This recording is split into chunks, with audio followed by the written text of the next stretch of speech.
Hello friends, RN study classes में बहुत बहुत स्वागत है दोस्तों आपको। दोस्तों आज मेरा 10 में है दम का आज चौथा भाग है जो आपके सामने लेकर के आए हैं, जो बहुत ही महत्वपूर्ण प्रश्न है, इसलिए कि एनटीपीसी का 7th फेज का एग्जाम 24 जुलाई से स्टार्ट हो चुका है। तो दोस्तों हम क्वेश्चन की ओर बढ़े कि किस तरह से ये सब प्रश्न को हल करें कि वहाँ एग्जाम में क्वेश्चन मिलते ही हम क्वेश्चन को जल्द से जल्द बनाने का कोशिश करें। तो first of all first number question की ओर बढ़ते हैं कि इसको किस तरह से स्टार्ट किया जाए। तो देखिए पहला नंबर क्वेश्चन है 10 में है दम का। एक स्टीमर नदी के बहाव की दिशा में 16 किलोमीटर पर घंटा की रफ्तार से तथा बहाव की विपरीत दिशा में 10 किलोमीटर की रफ्तार से चलती है। तो शांत जल में स्टीमर की रफ्तार पूछ रहा है। तो फर्स्ट ऑफ ऑल इसमें क्या करना है दोस्तों कि बहाव की दिशा में 16 के स्पीड से जा रही है, यानी वो नाव की चाल है। जब बहाव की दिशा में जाए वो तो नाव की चाल, जब विपरीत दिशा में आए तो वो धारा की चाल होती है। तो फर्स्ट ऑफ ऑल आपका नाव की चाल क्या हो गया दोस्तों? नाव की चाल है आपका 16 किलोमीटर पर आवर, ठीक है। और धारा की चाल आपका क्या हो गया? तो मान लिए कि वो माइनस है, धारा का चाल आपका 10 किलोमीटर पर आवर है, ठीक है। 10 किलोमीटर पर आवर है, ये नाव की चाल हो गया। ये अपोजिट चल रहा है इसीलिए हम माइनस दे दिए, ठीक है। तो नाव की चाल हो गया 16 किलोमीटर पर आवर और धारा का 10 किलोमीटर पर आवर। तो बोल रहा है शांत जल में स्टीमर की रफ्तार क्या होगी। तो फर्स्ट ऑफ ऑल दोस्तों बोल रहा है जब स्टीमर की रफ्तार पूछे इसका मतलब वो है कि स्टीमर की चाल पूछ रही है, ठीक है। तो शांत जल में जैसे नाव की चाल क्या होता है, फर्स्ट ऑफ ऑल दोनों के जोड़ के 2 से डिवाइड कर देना है और कुछ नहीं। जब धारा की चाल पूछता है तो दोनों को माइनस करके 2 से डिवाइड कर देना है, ठीक है। तो यहाँ बोला कि स्टीमर की रफ्तार पूछ रहा है तो भैया दोनों को जोड़ दीजिए। तो यहाँ पर क्या आ जाएगा 16 + 10/2 तो 26/2 तो 13 दूना 26, 13 किलोमीटर पर आवर। ओके, समझ में आया?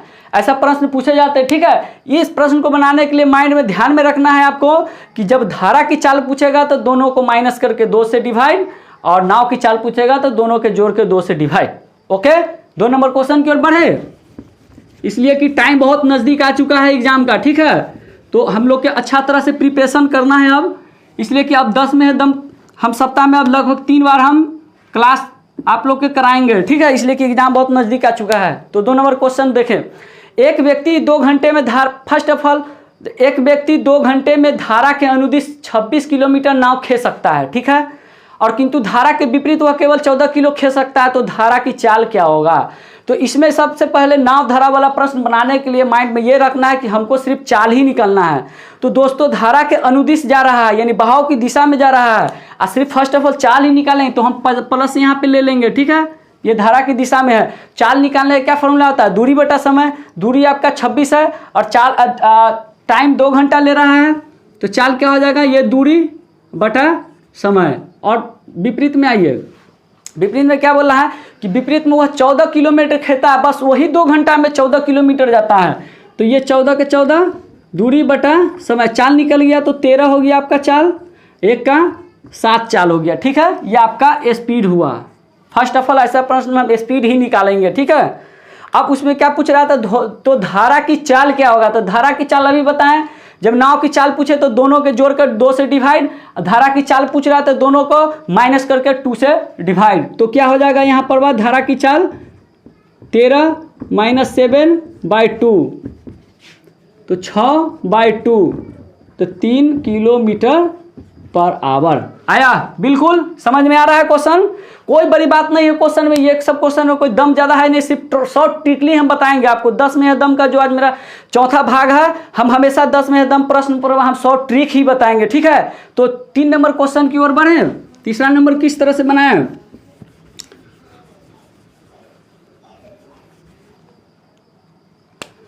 तो तीसरा नंबर देखें, बोल रहा है कि एक परीक्षा में प्रथम श्रेणी प्राप्त करने के लिए कम से कम 60% अंकों की आवश्यकता है, ठीक है। फर्स्ट ऑफ ऑल बोला कि आप किसी भी एग्जाम में पेयर होते हैं तो 60% आपको लाना है, ठीक है।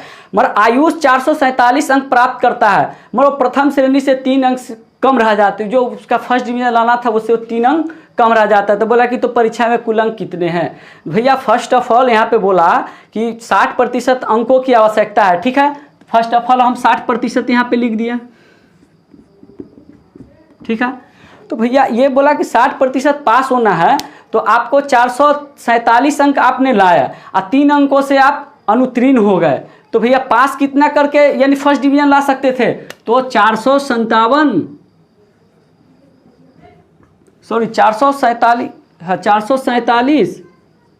447 प्लस 3 कितना हो जाएगा? 450। तो 60% बराबर यही है 450, तो 1% बराबर 450/6। तो 100 कुल प्रतिशत पूछ रहा है, कुल अंक, तो 100% बराबर क्या हो जाएगा? 450/6 गुने 100। ठीक, 6 नमा और सॉरी 3 से इसको डिवाइड कीजिए, 3 दूनी 6, 3 का 3, 3 पचे 15, ये 0 के 0, और इसके बाद में इसको 2 से काटिए तो 75, 75 दूना 150, तो आपका कितना हो जाएगा? 7500। बिल्कुल आया समझ में? सॉरी यहाँ पे 60 है, 60 है ना, ये 60 है आपका, तो 750 अंक वो लाएंगे। ठीक है, ओके आगे बढ़ें, 4 नंबर क्वेश्चन को देखें।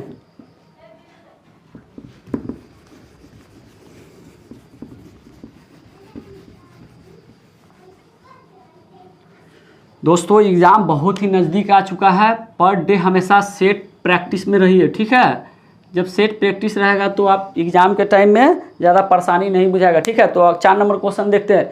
एक नल टैंक को 25 मिनट में भर सकता है।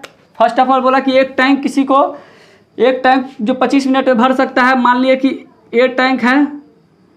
ठीक है, मान लिए कि ए टैंक है जो किसी को 25 मिनट में भरते हैं। ठीक है, और आगे बोला तथा बी दूसरी 50 मिनट में खाली करती है। जो दूसरी यानी बी है, ये आपका माइनस ये खाली करती है। लिख दिया। फर्स्ट ऑफ ऑल इसका एलसीएम निकालना है, ये तो आप लोग के बिल्कुल पता है, 25 दूनी 50, 50 से कम 50। ओके, अब इसको क्या करना है ये देखिए। अब बोला कि यदि टंकी का 3/4 भाग भरा है, भैया बोला कि भरा भाग जो है आपका 3/4 भाग भरा है। ठीक है, तो बोला कि अगर दोनों नल को एक साथ खोल दिए जाते हैं तो पूरा यानी कितनी देर के बाद पूरा नल भर जाएगा।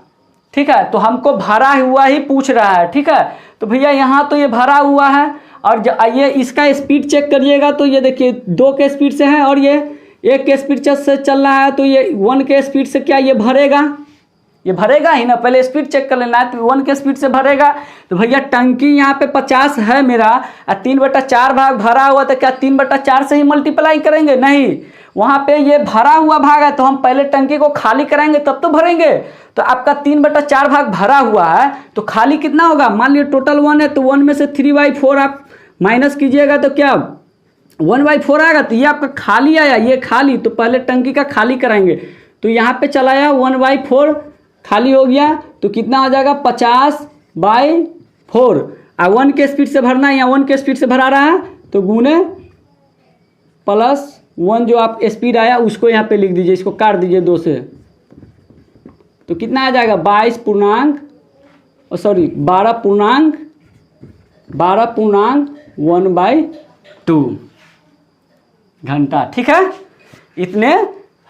इतने मिनट में ये भर जाएंगे। ओके, आगे प्रश्न की ओर बढ़े।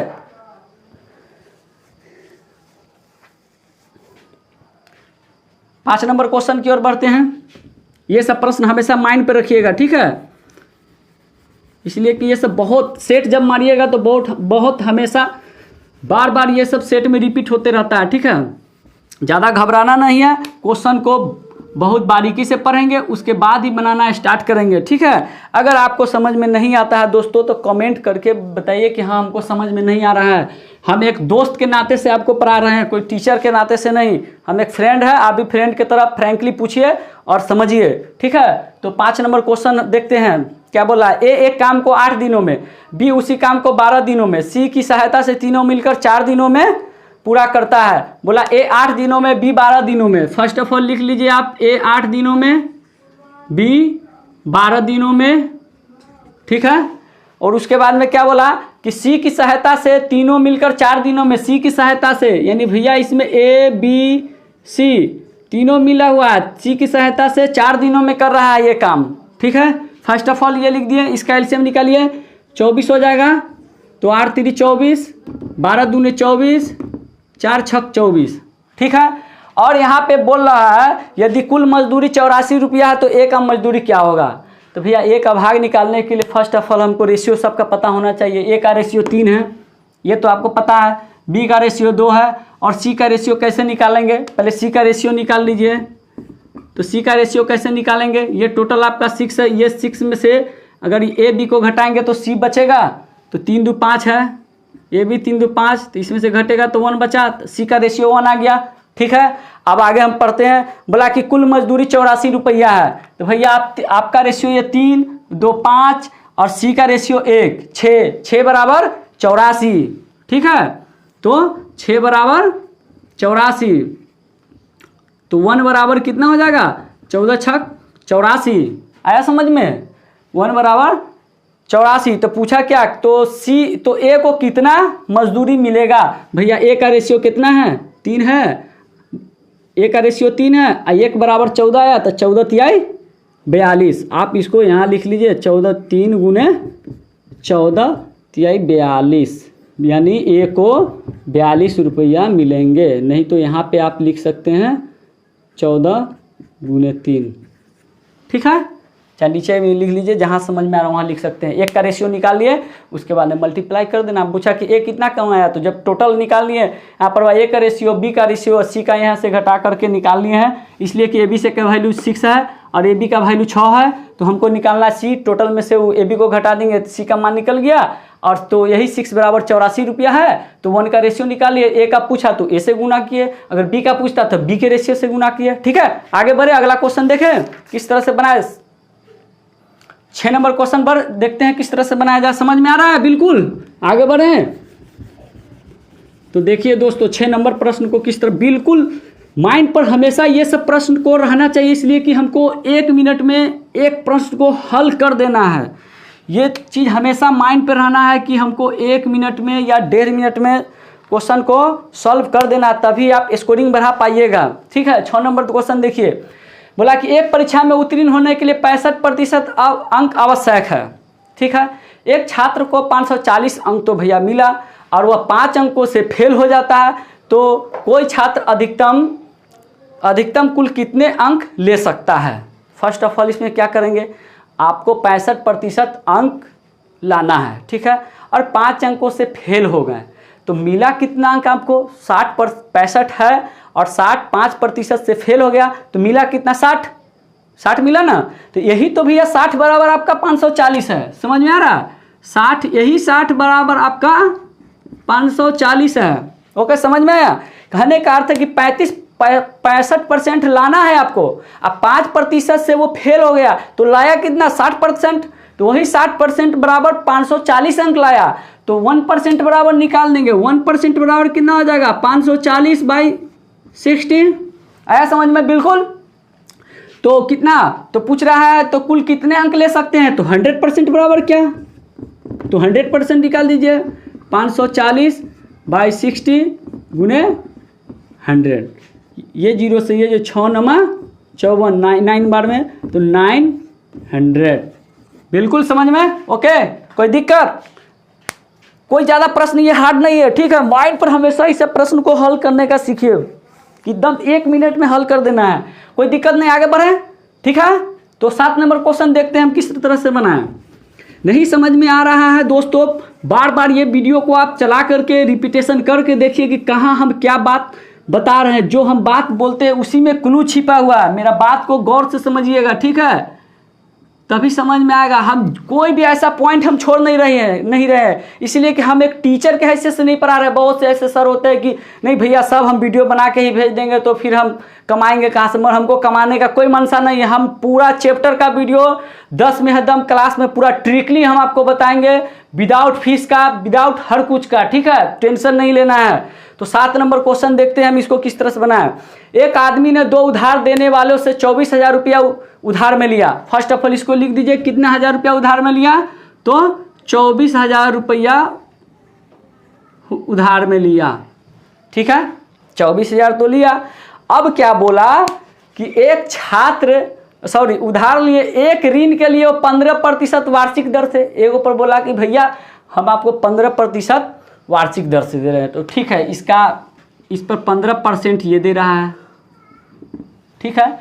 और ये दूसरा बोला क्या, ये देखिए, दूसरा बोला कि ब्याज दूसरे के लिए, यानी ब्याज दूसरे के लिए 18% वार्षिक दर से ब्याज देता है। बोला कि अब दूसरों को वो दे रहा है 18% से, ठीक है, निकाल लिए। अब इसको फर्स्ट ऑफ ऑल क्या करना है कि आप 24,000 का 15% निकाल दीजिए पहले। तो 24,000 का 15% निकालिए, कितना आएगा, ये 24,000 लिखिए और 15% निकालिए तो 15/1000 100, इसको काट दीजिए तो 24 15 360, तो आपका कितना आ गया 3600 आ गया। ओके, समझ में आया। आगे देखें, अब बोला कि अब 24,000 का 18% निकालेंगे।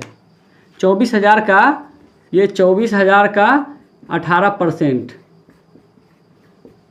कितना हो जाएगा, इसको मल्टीप्लाई कीजिए तो 24 18 कितना हो जाएगा 432 और शून्य के शून्य डाल दीजिए, ठीक है।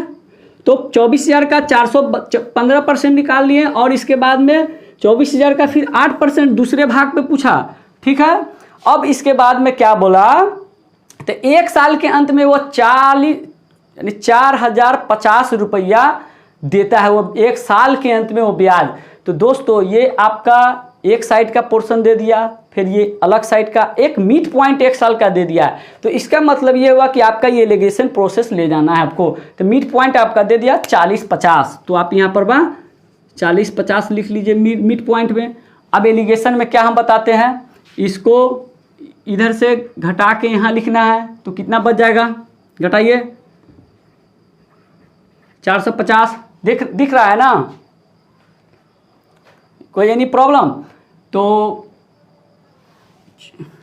यानी 4,050 रुपये में 3600 घटाएं तो आपको 450 रुपया बचा। अब उसके बाद में ये 40-50 में से 4320 को घटाइए तो कितना बचेगा 270, बिल्कुल। अब ये शून्य से ये शून्य काट दीजिए, इसको 9-23 27, तो 9-5 45। दोस्तों ये देखिए आपका 3:5 का रेशियो आ गया। मगर यहाँ पर क्या बताया ये देखिए, तो 15% के दर से कितनी धनराशि उसने उधार ली, 15% के दर से इस पे पूछ रहा है यहाँ, इस पे कि कितने धनराशि उसने उधार ली। एक बात अब हम जानते हैं कि टोटल आपका उधार जो दे रहे हैं, जो अमाउंट वो 24,000 है। तो ये रेशियो 5 3 8 बराबर किसके हो जाएंगे, ये 5 3 8 बराबर ये रेशियो किसके बराबर में हो जाएगा 24,000 का। ओके, तो 1 का रेशियो कितना हो जाएगा 8 3 24 3,000। तो भैया पूछा क्या कि 15% वाला पर वह कितना होगा, तो 15 का क्या है आपका 3 रेशियो है, तो 3 तिहाई 9,000। बिल्कुल समझ में आ गया, कोई ज़्यादा हार्ड प्रश्न नहीं है। फर्स्ट ऑफ ऑल ये सब प्रश्न को बनाने से पहले एग्जाम में हम पहले देखेंगे कि फर्स्ट ऑफ ऑल हमको जो प्रश्न आता है जो 1 मिनट या 45 सेकंड तक बनने वाला है उसको हल करके चल जाना है, ठीक है। उसके बाद में जो बड़ा बड़ा प्रश्न रहेगा उसको बाद में आकर के लगभग आप आधा घंटा 45 मिनट टाइम यानी बचा करके उसके बाद में बड़ा क्वेश्चन को हल कीजिएगा एग्जाम में, ठीक है। नहीं तो टाइम मैनेजमेंट सही से नहीं हो पाएगा। तो 8 नंबर क्वेश्चन हम देखें, इस प्रश्न को इसी तरह बनाना है, बिल्कुल घबराना नहीं है।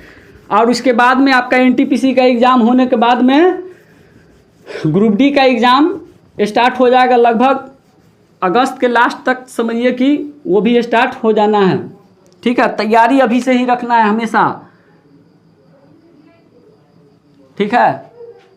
8 नंबर प्रश्न देखिए, हम वही प्रश्न बता रहे हैं जो आप सेट प्रैक्टिस करिएगा एग्जाम में आएगा। बिल्कुल 10 में है दम का क्लास यही रहेगा, बाकी इधर उधर का प्रश्न नहीं रहेंगे। 8 नंबर देखिए प्रश्न बोला कि एक बैग में 25 पैसा है और 10 पैसा और 5 पैसा के सिक्के का अनुपात 1:2:3 है। पहले बोला कि 25 पैसा के है, 25 पैसा लिख दिए, एकदम घबराना नहीं, बिल्कुल देखिए पहले 25 पैसा का है, 25 लिख दिए, ठीक है। अच्छा ठीक है, 25 पैसा के सिक्का कै गो, एगो है, तो 1 से मल्टीप्लाई कर दीजिए आप, डायरेक्ट बनाइए, तो 25 से कम 25, ये 25 पैसा हुआ। अब आगे बोला कि 10 पैसा का सिक्का कै गो है, 2 गो है, तो 10 गुने 2 कर दीजिए, कुछ नहीं करना है, सिर्फ जिस तरह से बोल रहा है उसी तरह से करना है। आगे देखिए, अब 5 पैसा का सिक्का क्या बोल रहा है, बोला 5 पैसा का सिक्का 3 हुआ है, तो 5 गुने 3 कर दीजिए, आ रहा समझ में। इसको ऐड कर दीजिए आप, फर्स्ट ऑफ ऑल सबको गुना करना, ये बात याद रखना है। ऐड कर दिए, क्या 60 आया, ये 60 क्या आया भैया आपका, ये आपका पैसा में है, ये बात ध्यान में रखना है, ये पैसा में है आपका, ठीक है। आगे क्या बोला ये देखिए, फर्स्ट ऑफ ऑल जो रेशियो दिया रहा है, जो सिक्का के संख्या दिया रहा है, जिसका मान दिया रहा है, उसको मल्टीप्लाई करके ऐसे यहाँ पे लिख देना है। अब उसके बाद में क्या बोला है कि कुल 30 रुपये के राशि है आपके पास में, तो 5 पैसे की सिक्कों की संख्या क्या होगा, 5 पैसों की सिक्कों की संख्या बताना है। तो अब क्या करें भैया, ये पैसा में आपको दिया हुआ है और कुल 30 रुपया वहाँ पर वह राशि आपको दिया हुआ है, तो उसको भी आप पैसा में जो 30 रुपया उसको राशि में बदल दीजिए, ठीक है। तो यही जो 60 पैसा का जो सिक्का है, यही 60 पैसा का सिक्का है, यही 30 रुपया के बराबर है, ये 30 रुपया के बराबर है, ठीक है। ये रुपया है, तो इसको हम पैसा में चेंज करेंगे, तो रुपया को पैसा में चेंज करेंगे तो 100 से मल्टीप्लाई करेंगे, तो भैया यहाँ पे मल्टीप्लाई कर दीजिए, हो गया, ये भी पैसा वो भी पैसा, तो एक का ये से ये कट गया, ये 3 दूनी 6, 2 से 50, तो 1 का रेशियो क्या आ गया, 1 का रेशियो 50 आया, 1 का रेशियो 50 आया। तो क्या पूछा कि 5 पैसे की सिक्कों की संख्या, भैया 5 पैसे की सिक्कों की संख्या कितना है, 3 है, सिर्फ 3 से मल्टीप्लाई कर देना है, ओके। तो सिर्फ 5 पैसे की सिक्का 3 गो है, तो 3 से मल्टीप्लाई कर दिए, तो कितना हो गया, 150। आया समझ में, कोई दिक्कत। ये सब प्रश्न हमेशा आपको मिलेंगे एग्जाम से होकर के सेट प्रैक्टिस तक होकर के, चाहे कोई भी सर बताते हो हमेशा ये प्रश्न बताएंगे ही तो बताएंगे, ठीक है। तो आज अब 9 नंबर क्वेश्चन की ओर देखते हैं कि उसको किस तरह से बनाया जाए। दोस्तों घबराना बिल्कुल नहीं है, प्रश्न को सोचिए कि कोई भी प्रश्न बहुत हार्ड नहीं है। जिस दिन आप प्रश्न को सोचिए कि ये हमको हार्ड लग रहा है, ये chapter time and work pipe टंकी बहुत हार्ड है, से हमसे कैसे बनेगा, तो वो कभी आप, तो दोस्तों ध्यान रहे कि कैसे कैसे प्रश्न हमको हल करना है। तो 9 नंबर का क्वेश्चन को देखते हैं। दोस्तों एक बात हमेशा ध्यान में रखना है कि कभी भी मेरा वीडियो आप देखिए तो शांतिपूर्वक एक रूम में जाकर के आराम से देखिए। कभी भी मेरा वीडियो का जो मेरा बोलने का जो शैली है उसी में क्लू मेरा क्वेश्चन का सेट है, नहीं तो अगर आप स्किप कर करके देखिएगा तो समझ में नहीं आएगा। कभी भी स्किप करके नहीं देखिए वीडियो को, ठीक है। इसलिए कि मेरा बात में जो शैली है वही क्वेश्चन का मेन पॉइंट है, इसलिए कि हम कोई भी पॉइंट नहीं छुपा रहे हैं, हम अपना सारा पॉइंट आपके सामने खोल के बताते हैं, ठीक है। तो 9 नंबर देखते हैं। एक व्यक्ति अपनी सामान्य गति की 5/7 गति से चलते हुए अपने कार्यालय में सामान्य गति से 10 मिनट देरी से पहुंचता है। भैया बोला कि एक व्यक्ति है जो सामान्य गति के 5/7 गति से चलते हुए अपने कार्यालय वो 10 मिनट देरी से पहुंचते थे। फर्स्ट ऑफ ऑल इसको क्या करेंगे, एक जगह बोला कि सामान्य गति से वो चला, तो यहाँ पे आप ये आपका जो है ये सामान्य गति हो गया। ये सामान्य गति जो उसका नीचे 5/7 दिया हुआ है, तो नीचे का जो गति है वो आपका सामान्य गति है, ठीक है। और ये आपका वर्तमान गति है, जो बचा से वो वर्तमान या घटा हुआ गति, ठीक है, ओके। तो आपका 5 है, तो यहाँ पे 5 लिख दिए, ठीक है। फर्स्ट ऑफ ऑल इसका क्या करेंगे, एलसीएम निकालेंगे। ये आपका स्पीड दे दिए हुआ है, अब टाइम निकलेगा तो इसका एलसीएम क्या हुआ 35, 7×5 = 35, 5×7 = 35, ये आपका टाइम निकल गया, ओके। समझ में आया। यही भैया बोला कि अपने कार्यालय में सामान्य गति से 10 मिनट देरी से पहुंचता है। हम टाइम क्यों निकाले, वो 10 मिनट देरी से पहुंचता है, यानी जब देरी और अधिक से पहुंचते वो उसका डिफरेंस दिया हुआ है, ये हमेशा माइंड में रखना है। तो 5 में से 2 घटाएंगे तो क्या आएगा, 5 में से 7 घटाएंगे तो क्या होगा 2, यही 2 डिफरेंस बराबर है 10 मिनट का, तो 1 बराबर क्या है, 1 बराबर 5। तो निकालना क्या है, तो कार्यालय पहुंचने का सामान्य मिनट में है। तो कार्यालय कितना मिनट में पहुंच रहा है दोस्तों, यहाँ पे लिखना सही नहीं लग रहा है, यहाँ हम लिख देते हैं, समझ में यहाँ पे आएगा। तो यही आपका डिफरेंस जो 10 मिनट में देरी से पहुंचता है, तो यहाँ 5 मिनट ये इसका डिफरेंस क्या होगा यहाँ पे, तो यही 5 में से 2 घटाएंगे तो 2 डिफरेंस बराबर 10, तो 1 बराबर 5। तो बोला कि सामान्य समय से पहुंचने में कितना देरी लगा, भैया 1 के रेशियो 5, तो सामान्य समय का रेशियो कितना है यहाँ पे 5, तो 5 गुने 5 25 मिनट। ओके, समझ में आया, बिल्कुल आगे बढ़े, यानी 25 मिनट आपको लगेंगे।